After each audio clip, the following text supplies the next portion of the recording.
Hey, Faith family, welcome to your Faith Update. Hopefully, this finds you well. We obviously are waiting along with you on the governor's orders and everything that they are planning on laying out tomorrow, and so we'll watch that along with you. But just know this, we recognize that there will probably be a gradual phasing in of getting out of the current stay-at-home orders, and so as a church, our hope is that we will be able to meet together as quickly as possible, but you can expect a gradual phasing in of that as well, and it's going to be coinciding with what the governor's orders are for the state of Washington, and so we want to make sure that everyone is safe, but that we're creating environments that are going to be helpful for everyone along the way.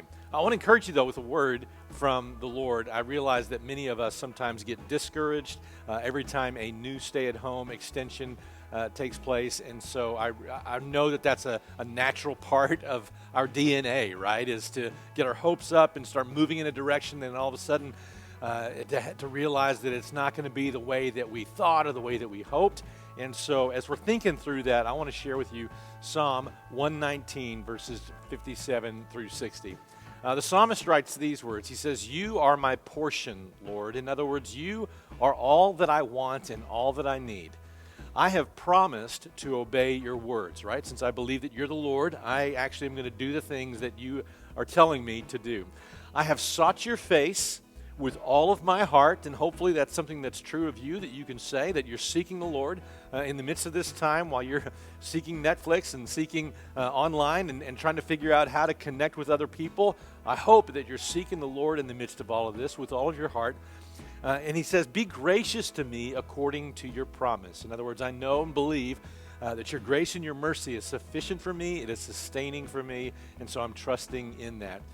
He goes on, he says, "I have considered my ways." In other words, I'm keeping a careful check on me and on what I'm doing and the things that I'm doing.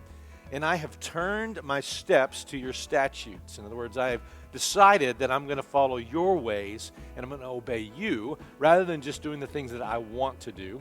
And he says this, and he says, "I will hasten and not delay to obey your commands." Now, if you're like me, I know God's commands, and sometimes doing the things that God commands, there's usually a longer time frame in between those two than I would like to care to admit.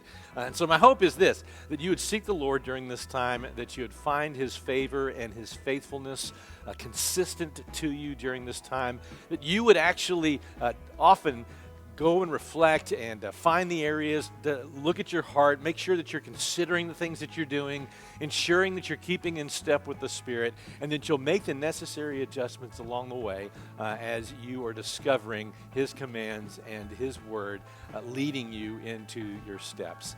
We got a few things we want to announce, obviously, as a natural part of our updates, and it's going to feel like a broken record for some of you, I realize, but we really do want you to download our app. We recognize that that's a great way to stay connected in the future. As we continue to move forward, we are going to continue to push things toward the app so that you'll be able to stay up to date and connected. You can access the calendar there.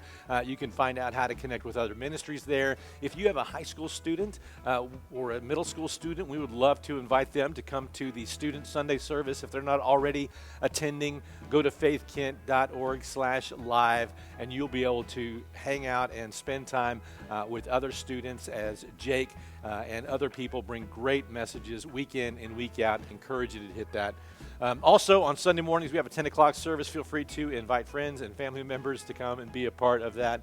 Again, faithkent.org/live. And we realize that we're at the mercy of all the technology that everyone is struggling with right now. Sunday mornings seem to be a really big time for a lot of churches who are posting online. And so sometimes we have hiccups along the way. So thank you so much for your consistency and watching and hanging with us.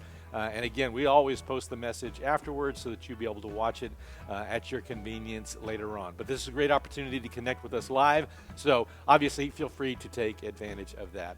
Our hope is this, that during this time that you're, as you continue to seek the Lord, as you continue to find his favor in your household, I pray that you will discover he is good, that he is near. And again, we're probably going to have a phased-in approach to how we re-engage as a church, probably in smaller groups and making our way up to eventually getting back to our regular Sunday rhythms whenever that gets to be possible. But in the meantime, I'm just so thankful that we all have each other, that we're all in this together, that you're not alone, and that your church loves you.